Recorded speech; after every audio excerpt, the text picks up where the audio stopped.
bàbá mi, mo kẹ́yìn ìyá mi, mo kẹ́yìn ẹ̀gbọ́n mi, mo kí gbogbo pátápátá ní orí kan ní aláyọ̀ yìí.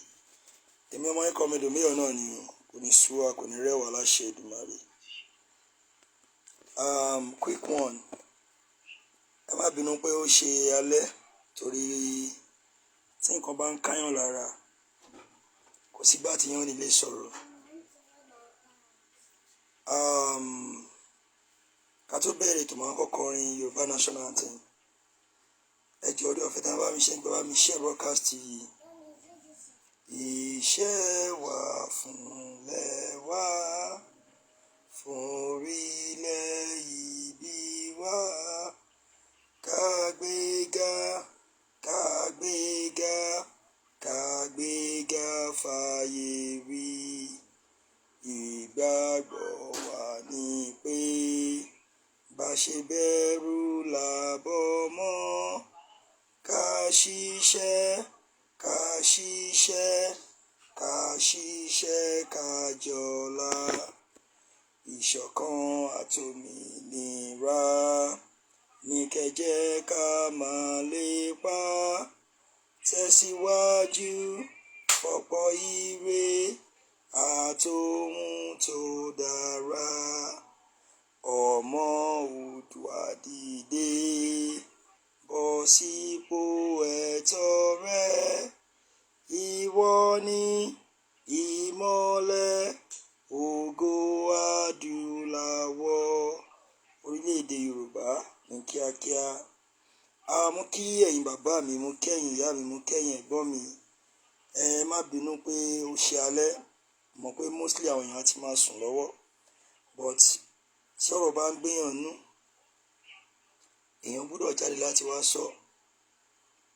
Mo kí bàbá mi Emeritus Professor Banji Akíntóyè, ẹ pẹ́ fún wa sà, kò ní sú yín, kò ní rẹ̀ yín. Bẹ́ẹ̀ náà ni mo kí olúwa mi Májàsọ́lá Ìgbòho Òòṣà, ó wá wá dá mi, kò ní sú yín, kò ní rẹ̀ yín láṣẹ Èdùmàrè. Ẹ̀yin lẹ máa borí, àwa la máa borí, àwa ọmọ Yorùbá la máa borí. Ẹ jọ̀ọ́ ìwọ̀nba wa tá bá wà on air torí mo mọ̀ pé mostly àwọn èèyàn ti sùn, but kò sí possible kẹ́ gbogbo àná la máa jọ sùn papọ̀. Ẹ jẹ́ bá mi share broadcast yìí torí mo fẹ́ enlighten bàbá wa Akewu Gbigold. Bàbá wa Akewu Gbigold, ọ̀jọ̀gbọ́n ni wọ́n. Bàbá Akewu Gbigold, olóye ni wọ́n. Bàbá Akewu Gbigold, ọmọ Yorùbá ni wọ́n. Ó kàn máa ń yà mí lẹ́nu nígbà tí àwa tá bá jẹ́ ọmọ Yorùbá kọ̀ọ̀kan, nítorí pé a ti wà lára àwọn opportunist wípé àwa náà gbé nǹkan ṣe láyé, ayé mọ̀ wá. Àwa náà at least tó bá ń pe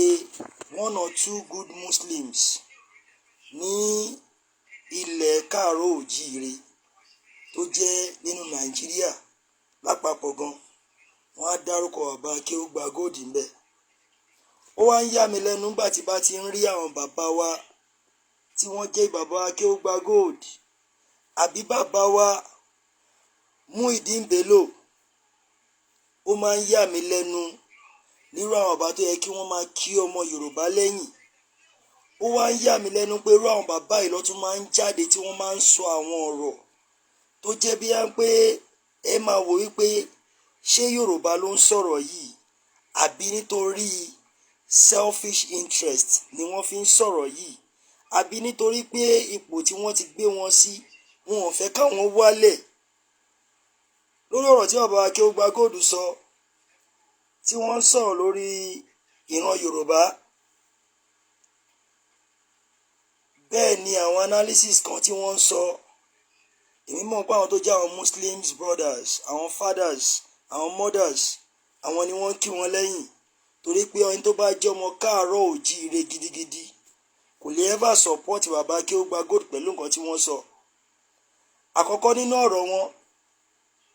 wọ́n sọ̀rọ̀ wípé iṣẹ́ wo ni ọmọ Yorùbá máa ń ṣe, iṣẹ́ wo gangan la mọ ọmọ Yorùbá mọ́. Irú ìbéèrè báyìí bàbá Akewu Gbigold, ọ̀mọ̀ràn níyìn, ọ̀jọ̀gbọ́n níyìn. Ẹ̀yin mọ̀ bí kò sí iṣẹ́ kan tọ́mọ Yorùbá ń ṣe láyé ìgbà yẹn tí ó bá ń ṣe iṣẹ́ àgbẹ̀. Àgbẹ̀ lọmọ Yorùbá ń ṣe, ṣùgbọ́n nígbà tó di pé ayé àwọn olóṣèlú ìyá wọn ọ̀jẹ̀lú dé, ó jẹ́ kí wọ́n gbaṣẹ́ lọ́wọ́ ọmọ Yorùbá, tó wá dàbẹ́ pé ọmọ Yorùbá ò mọ̀ nǹkan ṣe nínú ìlú tó ń pè nílùú Nàìjíríà. Tá a bá dá Yorùbá padà sí bó ṣe wà tẹ́lẹ̀tẹ́lẹ̀, ọmọ Yorùbá ò ń ṣọ̀lẹ. Tá a bá sọ̀rọ̀ nípa even níṣẹ́ farming, níṣẹ́ creative tó ń pè ní entrepreneur, ọmọ Yorùbá lónìí. Ẹ sọ̀rọ̀ lórí pé iṣẹ́ wo lọmọ Yorùbá ń ṣe, kò yẹ kó jáde bẹ́ẹ̀ lẹ́nu yín, torí wà ní tá a bá sọ̀rọ̀ ọmọ Yorùbá lẹ máa bá ń bẹ̀. Ẹ wá sọ statement kan wípé Yorùbá dàbẹ́ tó wà láàárín ẹ̀yà méjì. Ibi tẹ́ ń ṣá láti máa gbé wa lọ wípé Yorùbá ò níran. Tẹ́ bá ti ń sọ fún wa wípé Yorùbá ò nírun, á jẹ́ pé nǹkan fúnra yín ẹ̀ mọ̀ bí tẹ́ ti wá. Ẹ jẹ́ bá mi máa share broadcast, ẹ bá mi máa like ẹ̀, wọ́n fẹ́ flag mi. Bí nǹkan tí mò ń sọ nínú analysis yín, ìbéèrè tẹ́ dáhùn tẹ́ sọ iṣẹ́ wo ni Yorùbá ń ṣe? Iṣẹ́ àgbẹ̀, òun la dá Yorùbá mọ́. Iṣẹ́ àdìrẹ, ká máa ṣe aṣọ, ká máa design ẹ̀ láyé ìgbà yẹn. Nǹkan tá dá Yorùbá tì láti máa gbé ìmọ̀ ìjìnlẹ̀ ọgbọ́n, òun la mọ Yorùbá mọ̀. Ṣóyẹ yín bẹ́ẹ̀ yẹn? So bí nǹkan tó yẹ bí á ń pé kẹ́ máa creative nǹkan, kẹ́ máa ṣe nǹkan tó jẹ́ bí á ń pé ó máa yàtọ̀ sí àwọn ẹ̀yà míì. Ibi tí a dá Yorùbá mọ́ nìyẹn. Broadcast yìí, òun ló jẹ́ kó ẹ ṣègùn, ẹ jẹ́ bá mi máa like, ẹ bá ń fẹ́ flag mi. Ìgbà tó di bí á ń pé ìmọ̀ ìjìnlẹ̀ dé, táwọn òyìnbó dé tí wọ́n kó wa lẹ́rú ní 1914, àtìgbà yẹn ni wọ́n ti wò wípé ẹ̀yà Yorùbá yìí, ẹ̀yà tó jẹ́ pé wọ́n lágbára ni, wọ́n ní ọgbọ́n, wọ́n ní ìmọ̀, wọ́n ní òye. A lè kó yan kéré tó Nàìjíríà. Ẹni tó bá ti ń mu nínú Nàìjíríà, ẹni tó bá ti ní òye nínú Nàìjíríà, ẹni tó bá ti wò pé òun ti di nǹkan nínú Nàìjíríà, gbogbo ọ̀nà láti máa prevent ọmọ Yorùbá, láti máa kó bá ọmọ Yorùbá nínú àṣeyọrí àbí nínú àtìdàgbà, òun ni ráwọn ẹni báyìí máa wá láti ṣàkóbá fọmọ Yorùbá. Òun lèmi ní bàbá Akewu Gbigold lọ́dọ̀ tèmi, torí mo sùn, mo ò lè sùn. Ẹ wo táyì tí mo ń ṣe program, mo ò lè jáde láti máa ṣe program báyìí, ṣùgbọ́n mo sùn, mo ò lè sùn pé ṣọ́mọ Yorùbá ló ń sọ̀rọ̀ yìí àbí half caste ni bàbá Akewu Gbigold, àbí ṣé torí pé ìfẹ́kùfẹ́ bóyá wọ́n gba ẹ̀sìn ni tó jẹ́ ti ẹ̀sìn Islam ju nǹkan tó ń pè ní orírun wọn lọ ni o, kò yé mi. Torí wà ní pé dìímọ̀ tẹ́ bá ti ń sọ wípé Yorùbá kò lọ́run, ẹ bá ń béèrè ṣé Ìgbò fẹ́ claim Haúsá ni, àbá Haúsá fẹ́ claim Ìgbò, fẹ́ claim Yorùbá, àbí Haúsá fẹ́ claim Yorùbá. Tẹ́ wá ń sọ statement kan lẹ́nu pé àwọn Haúsá ìwà wọn da, wọ́n nórírun. Bẹ́ẹ̀ náà ni àwọn Ìgbò wọ́n mọ nǹkan tó ń ṣe, wọ́n lórírun. Ẹ bá mi wá béèrè ṣé ọmọ Ìgbò kan lè jáde kó lóun fẹ́ jẹ́ àwọn ọ̀jọ̀gbọ́n fún Yorùbá. Wọ́n ti brainwash yín pẹ̀lú àwọn ẹ̀sìn tó jẹ́ pé ẹ lọ gbà fún one place. Ẹ ti wá gbèrú débi pé ẹ tẹ̀ wá mú rírun ara yín gan mọ́. Èmi máa ń claim pé ọmọ Yorùbá ni mí, ọmọ kọlẹ̀ Yorùbá tí mo dẹ̀ dúró tán lé lórí, tí mo ò dẹ̀ lè sọ bí yá pé mo lè fi èdè mi láti fi proud. Ọlọ́run ní jẹ́. Di mọ́tò bá ti wá dín pẹ̀ntẹ́ pera yín ní Clegman, bàbá Akewu Gbigold lẹ́wọ́n á sọ orúkọ báyìí lẹ́nu. Àwọn respond mẹ́ta tẹ̀sọ̀ àbí mẹ́rin,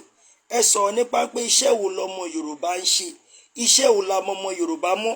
Tẹ́yìn ò bá mọ̀ bàbá, àwa sọ fún yín pé iṣẹ́ àgbẹ̀, ká máa ṣe àdìrẹ, ká máa ṣe àwọn iṣẹ́ tó yẹ bí yá ń pé entrepreneur, tó jẹ́ bí yá ń pé ó máa gbé owó wọlé. Ṣóyè bẹ́ẹ̀, bẹ́ẹ̀ kẹ́ ni Yorùbá jẹ́ nìkan tó jẹ́ bí yá ń pé ọlọ́pọlọ, onímọ̀, olóye. Ó máa nínú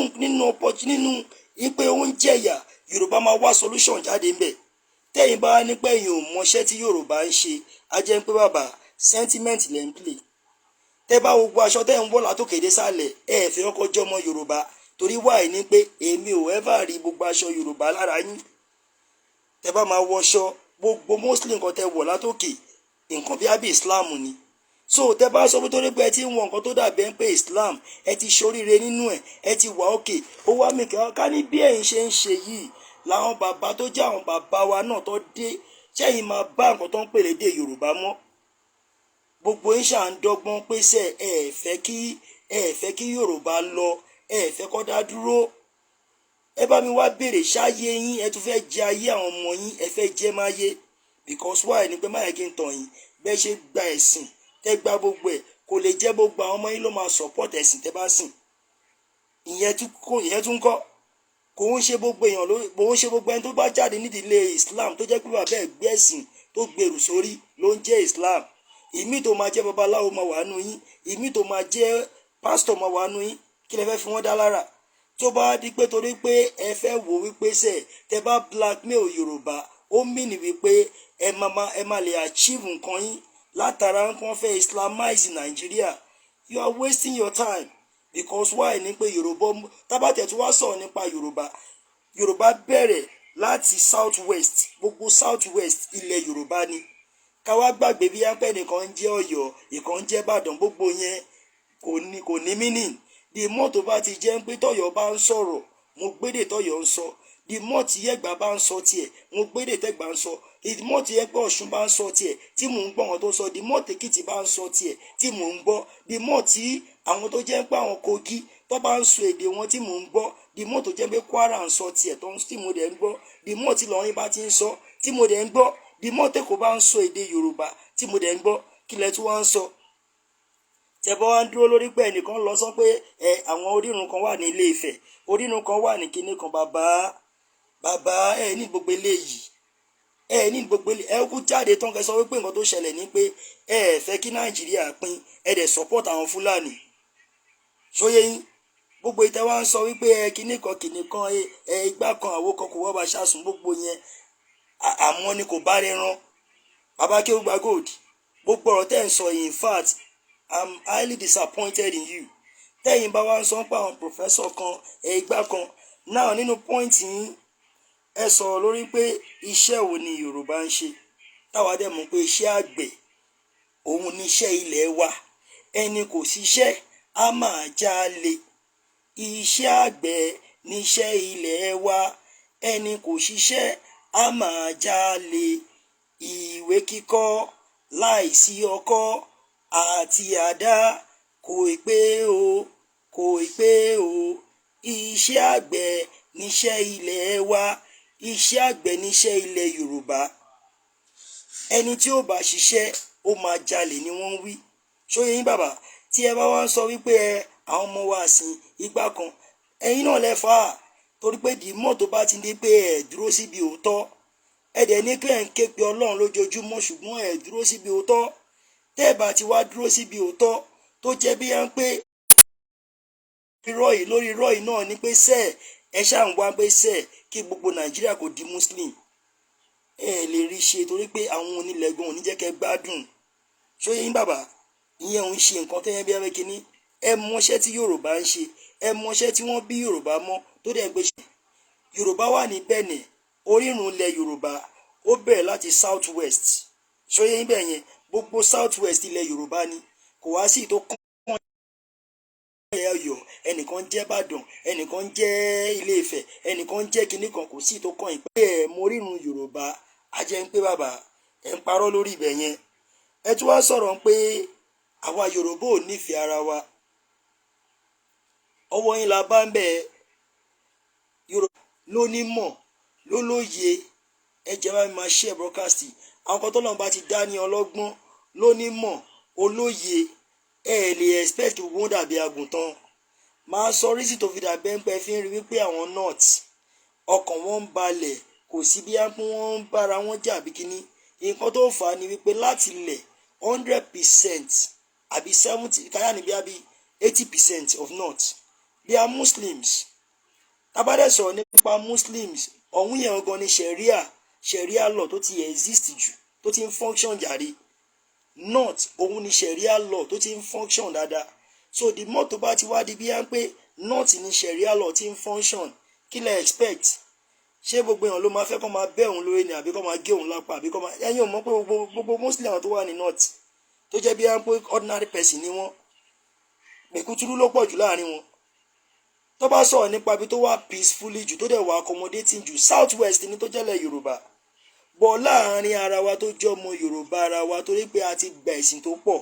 adẹ̀ náà lẹ́yìn ń fà yìí náà ṣe bẹ́ẹ̀ náà lẹ jáde tẹ ní bí wọ́n pé àwa Yorùbá àwọn Yorùbá tó jẹ́ pé oníṣẹ̀ṣe ẹlẹ́bọ ni wọ́n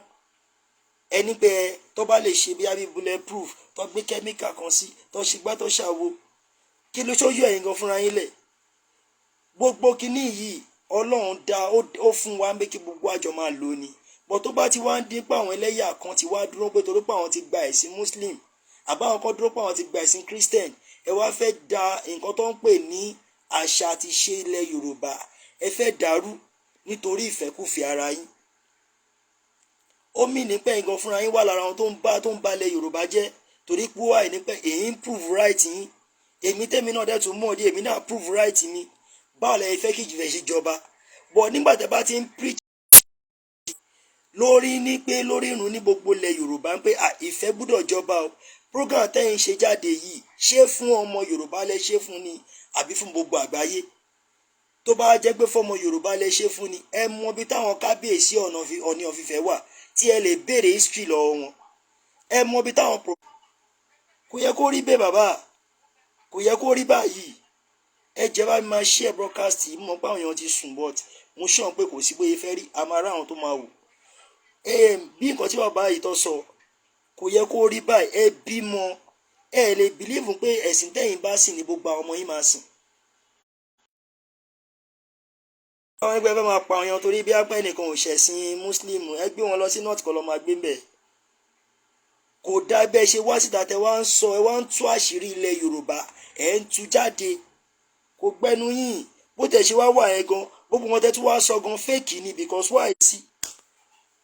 ṣé torí pé wọn ò rí history bá yín sọ ni ṣé òun ló ń ṣe yín ni tó bá gbẹ fẹ́ gbọ́ history ni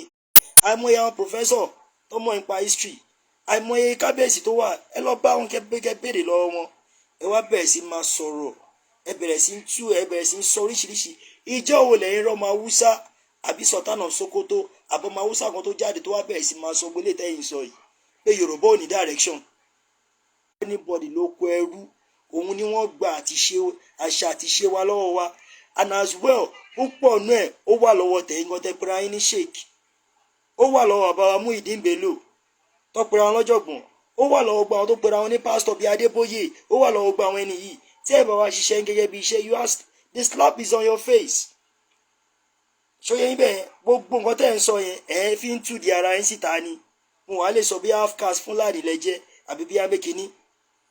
ṣóyẹ yín bẹ́ẹ̀ yẹn so ẹ jọ nítorí Ọlọ́run ẹ má ká máa gbérò àwọn nǹkan báyìí ká máa gbé wá sí orí ayélujára àgbàlagbà níyìn àgbà ọ̀jẹ̀ níyìn àwọn àgbà kan náà tó tún já àgbàlagbà òdè lè pè ń ṣàkíyèsí pé wà tẹ́ ń wò dáa ó wá jẹ́rú àwọn ọmọ kékeré báyìí láti wá ń pè ń ṣàkíyèsí bàbá Akewu Gbigold ẹ tí wọ́n á sọ pé àwọn ọmọ Yorùbá ò láì láti máa support ara wọn ẹ lè jẹ́ ẹ̀ nígbà tó jẹ́ bí i pé òṣèlú ẹ ti jẹ́ kó ṣèlú take like bí 70% of Yorùbá politics ó ti take like 70% of our Yorùbá so the more tó bá ti ń di bí i pé politics yẹn náà lè fẹ́ máa play ṣe bóun náà lè ti ń play yìí ẹ̀ ń play politics nínú Islam ẹ̀ ń play politics nínú Christianity ẹ wá fi máa condemn àwọn tó bá jẹ́ àwọn ti Yorùbá tó yẹ pọ́ tí ṣì ń try láti máa promote ìṣẹ̀ṣe tó jẹ́ tilẹ̀ Yorùbá lára ẹ̀ náà nìyà mú kí Mr. Paul so the more tó bá ti di pé politics lẹ lò láti máa jẹ́ bí ẹgbẹ́ fi máa jẹ́ káwọn ẹni kí Sultan of Sokoto fi máa like yín àwọn tó jẹ́ bí ẹgbẹ́ mọ̀ pé wọ́n gbówó dání tó lè máa credit yín pé yẹ sọ̀rọ̀ lẹ́sọ láì dẹ̀ mọ̀ pé ẹ̀ ń ta àwọn ọmọ yín ìrandíran ẹ̀ ń tà wọ́n lọ́pọ̀ ni kí ló máa tẹ́kìn gẹ́gẹ́ bí ẹjẹ́ àgbà ọ̀jẹ̀ tí ẹ lè pe àwọn tó jẹ́ bí Ọọ̀ni of Ifẹ̀ kẹ́ pe àwọn tó jẹ́ pé àwọn professor kẹ́ sọ pé ẹ fẹ́ bá wọn ṣe ìpàdé lórí fóònù ẹ kò burú tí kẹ́ má ní fóònù nọ́mbà Ọọ̀ni of Ifẹ̀ lọ́wọ́ kò burú tí kẹ́ má ní fóònù nọ́mbà àwọn professor lọ́wọ́ tó wá dípẹ́ bẹ̀rẹ̀ sí máa sọ̀rọ̀ oríṣiríṣi ọ̀rọ̀ tí ò true tó jẹ́ fake ni ẹ ká lẹ́sà brother mi Mr. Gbọ́lá Adégbọ́lá nkínsà tó jẹ́ bí wọ́n pé ẹ máa sọ àwọn ọ̀rọ̀ fake lẹ́nu ẹ̀ẹ́dẹ́bìlì pé ń sọ̀rọ̀ sà bàbá Akewu Gbigold in fact bá ṣe mi ṣe respect yín tó nǹkan tẹ́ sọ ìbí yẹn pé ọmọ èké ló sọ ni lóòótọ́ àwọn little sense wà ní ọ̀rọ̀ kan tẹ́ sọ but akíntójú oníkà mẹ́sàn-án kà á ẹ̀tọ́ yín gẹ́gẹ́ bí àgbàlagbà ní pé ẹ̀kẹ́ pé àwọn bàbá tẹ́ mọ̀ pé àgbàlagbà ni wọ́n nílẹ̀ Yorùbá ìtàn tẹ́yìn owó afẹ́ mọ̀ yẹn wọ́n wá gbé yín jókòó wọ́n á ṣàlàyé fún yín so tẹ́ bá sọ pé Yorùbá ò ní business tí wọ́n ń ṣe iṣẹ́ àgbẹ̀ òun níṣẹ́ Yorùbá ṣóyè yín tá bá sọ̀rọ̀ ní táìmù yìí tó jẹ́ pé ẹ̀yin náà fúnra yín lẹ wà lára àwọn tó ta gbogbo àṣà àti ṣe wá tá bá sọ̀rọ̀ nípa táìmù yìí ẹ lọ wo àwọn tó ṣe entrepreneur púpọ̀ àwọn ọmọ Yorùbá ló pọ̀ jù nù wọn ẹ lọ wo gbogbo wọn tá bá dẹ̀ sọ̀rọ̀ nípa entrepreneur ẹ̀yin náà mọ nǹkan tá à ń pè bẹ́ẹ̀ ṣóyè yín bẹ́ẹ̀ púpọ̀ náà ẹ̀yin tẹ́ jẹ́ àgbà ọ̀jẹ̀ yìí tẹ́ pera yín ní kinní yìí náà ẹ̀yin náà lẹ fà tí púpọ̀ náà ọmọ ọ̀dọ́ ilẹ̀ Yorùbá àbílẹ̀ Ìgbò àbílẹ̀ Haúsá tí wọ́n di yahoo ọ̀sán gangan kò tún wá ń ṣe yahoo lásán yahoo plus náà ni ẹ ní sọ̀rọ̀ lórí disadvantage Nàìjíríà ń fún wa ẹ ní sọ̀rọ̀ lórí disadvantage tẹ̀yìn àgbàlagbà tẹ̀ ń fún àwọn ọ̀dọ́ ẹ wá máa sọ̀rọ̀ lórí àwọn kan tó jẹ́ bí ẹ ń pẹ́ mọ̀ wípé a máa fa ọgbẹ́ ọkàn sáwọn ẹlòmíín pé ṣé mi tí mo wá jẹ́ ọmọ Yorùbá ṣọ́mọ àlè ní mi ṣé mo rí tí mo ti wá ni èmi ọmọ Ẹ̀gbá confam lèmi mo dẹ̀ mọ lémi mo máa gbó lémi mo mọ bí ta ti jáde wá báyìí wọn kó mo mọ èèyàn mọ rírun ẹ̀ so mí pé gbogbo anybody tó bá jẹ́ ọmọ Yorùbá they are stupid nìyẹn ọmọ bí tó ti wá ṣó yín bẹ́ẹ̀ yẹn so ẹ jọ nítorí Ọlọ́run ọ̀rọ̀ tẹ́ sọ ẹ tẹ̀ níta tá máa pè tó máa wá bá wa ní kíákíá so these are the things tá à ń sọ ẹ tún wá ẹ ní àwọn ọmọ Yorùbá ò nífẹ̀ẹ́ ara wọn ẹ má jẹ́ kí n tàn yín nínú Yorùbá nation circle nígbà tó dípa ti bẹ̀rẹ̀ Yorùbá nation yìí ẹ má jẹ́ kí n tàn yín Yorùbá ti nífẹ̀ẹ́ ara wọn nítorí pé ẹ̀yà wa ni ẹ̀yà wa ọmọ Yorùbá ẹ pín wa àwọn olóṣì ń gbé lọ́tọ̀ àwọn olówó ń gbé lọ́tọ̀ báwo lẹ ṣe fẹ́ kí wọ́n ṣe help ara wọn nígbà tó bá di bí yá ń pé gbogbo wọn jọ àwọn tó jẹ́ olówó èmi máa lọ kọ́ estate èmi máa lọ kọ́ èmi máa travel out lọ sí abroad olóṣì àwa dá wà the more tó bá ti dípò lóṣù ti dá wà tí ó rẹ anybody tó máa look up to kí lẹ expect kó ṣẹlẹ̀ sí ó mọ̀ máa bínú ni wọ́n ní an angry man an hungry man is an angry man an hungry man is an angry man èmi tí mo yò tó bá fẹ́ gbọ́dọ̀ orí lọ bí lígbó lọ ń ṣe yàmàyàmà máa jẹ́ kó mọ̀ kíákíá ni bó ṣe rí gangan nìyẹn nígbà tó di pé Yorùbá nation bẹ̀rẹ̀ ẹ má jẹ́ kí n tàn púpọ̀ náwọn ìyá wa tó wà ní diaspora àtàwọn tó yẹ kó tún wà nílé gan wọ́n ti nífẹ̀ẹ́ ara wọn tẹ́lẹ̀tẹ́lẹ̀ ṣẹ́yìn lè bá àwọn tó bá wà ní diaspora sọ̀rọ̀ láti lé mi báyìí ni wọ́n tẹ̀ ní dáyín lóhùn wọ́n tẹ̀ ní ṣe fẹ́ gbẹ̀tẹ̀ ẹgbẹ́ bí àwọn tẹ̀ gbọ́ Yorùbá ó ti wá dípò tí ń ṣẹlẹ̀ nígbà tá a bẹ̀rẹ̀ Yorùbá nation ẹ̀yin wá ń sọ statement lẹ́nu ní pé àwọn ọmọ Yorùbá ò nífẹ̀ẹ́ ara wọn bọ́ bí pé àwọn tẹ̀rí tí wọ́n ń ṣiṣẹ́kúṣe tí wọ́n ń ṣe yẹn ẹ ti mọ̀ pé àwọn yẹn olè ni wọ́n jìbìtì ni wọ́n kò sí bẹ́ẹ̀ fẹ́ tẹ́ wọn lọ́rùn ṣe àwọn aṣáṣì jábọ̀ ni tẹ bá gbẹ́ lómi sórí bẹ́ẹ̀ ló máa ṣì yọ̀ jábọ̀ ni bọ́rọ̀ wọn ṣe rí nìyẹn but púpọ̀ náà àwọn ọmọ Yorùbá tó wà lókè òkun àtàwọn tó wà nílé wọ́n ti jọ ń ṣiṣẹ́ papọ̀ tó dẹ̀ ń pé iṣẹ́ yẹn gan wọ́n yí the positive result tó dẹ̀ yẹ bí wọ́n pé bí a lè mọ̀ pé ìfẹ́ yẹn ó ti wá yọrantí ju bí tẹ́lẹ̀ lọ tí ó bá yé ẹ̀yin ó yé àwa tẹ́ bá sọ pé Yorùbá ò nífẹ̀ẹ́ àwọn Yorùbá nífẹ̀ẹ́ ara wọn but nǹkan tó ń ṣẹlẹ̀ pé ọlọ́gbọ́n ti pọ̀ jù ní Yorùbá olóye ti pọ̀ jù ní Yorùbá ọ̀gá ti pọ̀ jù ní Yorùbá so torí pé wáyé ni pé wọ́n ti divide wa ni di mọ́tò bá lẹ̀ divide olúkálùkù lọ máa gbé ọgbọ́n ẹ̀wà alágbára pọ̀ so tẹ́yìn bá wá ń jáde pé Yorùbá ò nífẹ̀ẹ́ ara wọn definitely pé ẹ̀mú wọn tẹ́ ń sọ nìyẹn sà ẹ̀ ń sọ̀rọ̀ nípa ọ̀rọ̀ Tinubu ṣé Tinubu lẹ́gẹ́ fi máa ṣe àpèjúwe tó bá ṣe pé nǹkan fúnra yín ń wá kí ló máa ń pè ná ẹ̀ ń wá nǹkan tẹ́lẹ̀ táwọn president máa ń fáwọn èèyàn bóyá allocation ni máa pè ní I don't know gbẹ̀yìn lẹ́ Maurice tẹ́ fi jáde tẹ́ fi ń sọ̀rọ̀ tẹ́ ń sọ either you are part of the system tó jẹ́ bí wọ́n pé ẹ fẹ́ kí Nàìjíríà pín so ẹ̀ dẹ̀ mọ̀ pé dìímọ̀ tẹ́ bá sọ̀rọ̀ yẹn ẹ máa sọ ádàbẹ̀ ń pé wọ́n máa ní ṣé pẹ̀lú nǹkan tó wá ń ṣẹlẹ̀ ìṣá ṣé tó bá dípọ́ bá padà pín ṣé wọ́n ní máa bára wọn jà ṣé kò ní bí Nàìjíríà ṣe control over 200 tribe over 200 population 200 million population ká máa sọ lórí èdè we have 350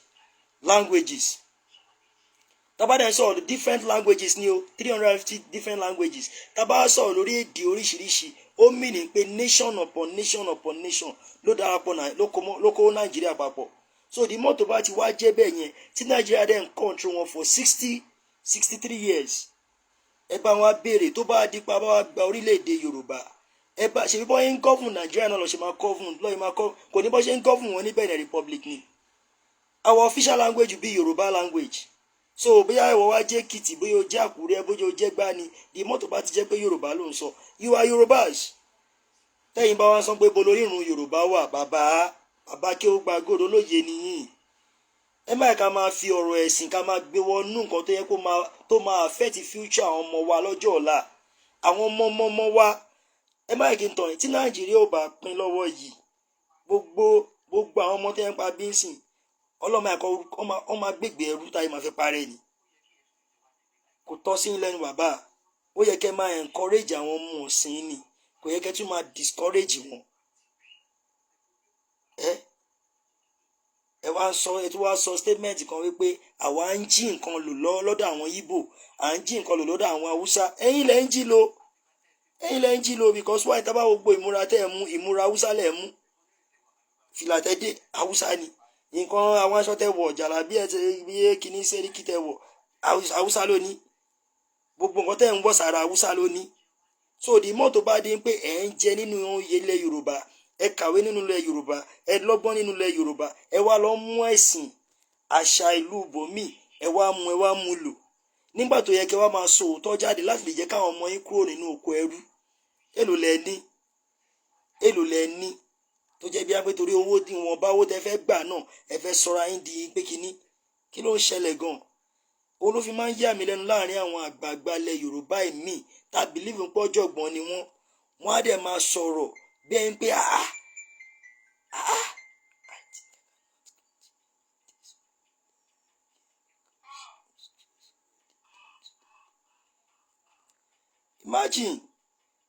imagine so I don't just understand.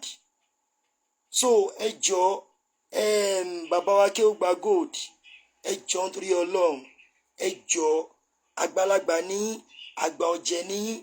kò wá jẹ́ kẹ́ máa nítorí pé ẹ fẹ́ máa play politics because politics nípa ti ẹ̀sìn lẹ fi sọ̀rọ̀ tẹ́ sọ yìí politics nípa ẹ̀sìn lẹ fi sọ̀rọ̀ tẹ́ sọ yìí kò ń sọ̀rọ̀ bí à ń pè kínní. tẹ́yìn bá ti mọ ibi tó jẹ́ weakness ilẹ̀ Yorùbá ẹ tọ́ ẹni pé kẹ́yìn pé àwọn àgbààgbà tẹ́ mọ̀ pé ẹ lè pè sákèésì kò ń ṣe bí kẹ́ wá sórí social media kẹ́ wá sọ pé yes ẹ fẹ́ bà gbogbo ẹ̀ jẹ́ kò sí point ní nǹkan tẹ́ ń sọ àwọn tó bá ń support yín wọ́n kàn ń support yín ni because why ni pé tẹ́ bá ń sọ̀rọ̀ nípa Nàìjíríà ni inú Nàìjíríà kò sí fẹ́ because division ló ń lò fún gbogbo wa. You know me, I know you. You don't know me, I don't know you. Òun ló fi ń play politics Nàìjíríà. So ìwọ tó bá mọ̀ èmi tó bá mọ̀ ní máa kéya nǹkan tó bá bọ́ sẹ́mi náà lápò máa gbọ̀n sí ẹ lọ́wọ́. wọ́n ń ṣe ilé ẹ̀jọ̀ bàbá wa Akewu Gbigold mo bẹ̀ yín ni ẹ má jẹ́ kílẹ̀ Yorùbá dàrú ẹ má jẹ́ kílẹ̀ Yorùbá tọwọ́ yín bàjẹ́ torí wáyé ni pé ẹ má ìtorí ìfẹ́kùfẹ́ àbí ìjẹkújẹ tẹ fẹ́ jẹ nǹkan tẹ bá gbà ó máa tán lóòótọ́ ẹ lè lò ó pé kinní tó bá yá àwọn ọmọ yóò lè má ta ló mẹ́ńtọ́ ń pè lẹ́mkẹ́ ò mọ́ báyìí ta ló mẹ́ńtọ́ ń pè lẹ́mkẹ́ ò mọ́ báyìí gbogbo ẹ̀yin tẹ́ ń sáré lé owó tẹ́ ń sáré lépò tẹ́ ń sáré lé kádàrá nìyẹn nígbà tẹ́ bá ta ọmọlúàbí yín ẹ lè rà mọ́ ẹ kò sówó tẹ́ fi rí là mọ́ tó wá ní ṣèwọ tó lè da ọmọ ìyá ẹ nítorí owó ta ló lè dà àwọn tẹ́ ń jà fún gan fúnra tó jẹ́ ti Islam yìí náà kí ni ìdàgbàsókè fúnlẹ̀ Yorùbá ẹ lọ wo rí encyclopedia wo nǹkan tó ń pè nílẹ̀ Yorùbá kẹwò nǹkan tó ń pè nílẹ̀ Yorùbá ń bẹ in fact bàbá ẹ jọ nítorí Ọlọ́run abẹ́yìn ni àwọn àyájú sàgbàlagbà ọ̀pọ̀ tẹ́ bá ti sọ nǹkan tó yẹ kó bá wrong tó dẹ̀ máa fa ìfàsẹ́yìn sí ètò wọn fi máa ń ṣe nǹkan Yorùbá ò ń jíyàn wò ọgbọ́n ni Yorùbá ń lò ló fi ń ṣe nǹkan ayé ẹ̀ òun ló fi jẹ́ pé agbọ́n máa gbẹ̀ ní Yorùbá bọ̀kan tó kàn ṣẹlẹ̀ ni pé mostly politics ẹ̀yin bàbá wa yìí náà lẹ ti jẹ́ kó rí bẹ́ẹ̀ the more tó bá dẹ̀ ti jẹ́ bí à ń pẹ́ ti fi politics ẹ ti fi play bó ṣe máa ṣẹlẹ̀ nìyẹn. Adébóyè ìyẹn dúró sí rìdíìmù. Bẹ́ẹ̀ náà ni àwọn ti Deeper Life náà àwọn náà ṣe tiwọn. Sẹ̀lẹ̀ yẹn náà ṣe tiẹ̀. Nínú mosque náà tó bá ń ṣe gbogbo ẹ̀yin náà lẹ́ ń lajú wọn. Imagine. So ẹ jọ nítorí Ọlọ́run bàbá Akewu Gbigold, ẹ jọ nítorí Ọlọ́run abẹ̀yìn ni. Ẹ jọ ẹ̀yin bàbá wa, ẹ má kílẹ̀ Yorùbá parun, ẹ má torí ìfẹ́kúfẹ̀ẹ́ yín láti 1960 ni wọ́n ti bẹ̀rẹ̀ kùbù yìí.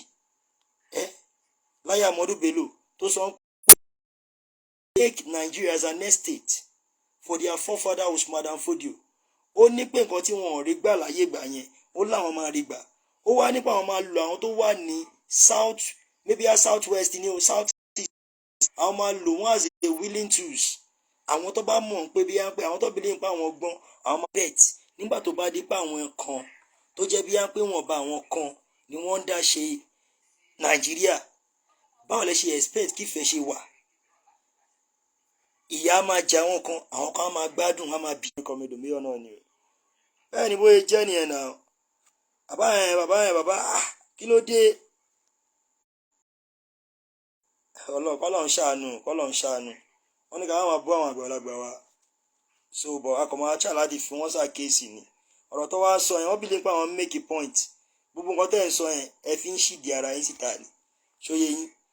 Ẹ mú àwọn tẹ́lẹ̀ lọ bá gbàdá ìṣọmọ àlè Yorùbá ìbọmọ Yorùbá ní abẹ́ ń ṣe. Kí lẹ́yìn professor ń ṣe? Ṣẹ́yìn ò mọ àwọn professor tó wà ní ẹ̀mọ́dọ̀ Wọlé Ṣóyínká kẹ lọ béèrè lọ́wọ́ ẹ̀. Abẹ́mọ̀dọ̀ ní ọ̀fífẹ́, abẹ́mọ̀dọ̀ Aláké, abẹ́mọ̀dọ̀ àwọn tó wà lọ́yọ̀ọ́. Lẹ́yìn lọ bá wọn tó máa sọ bí Yorùbá ṣe wáyé fún yín. Àbáyé stop ẹ o. Ní súwa kò ní rẹwà lẹ́ẹ̀kan sí mẹ́mọ́ Kọ́mẹ́dọ̀ mílíọ̀nù náà ní ẹ ṣe gan dà.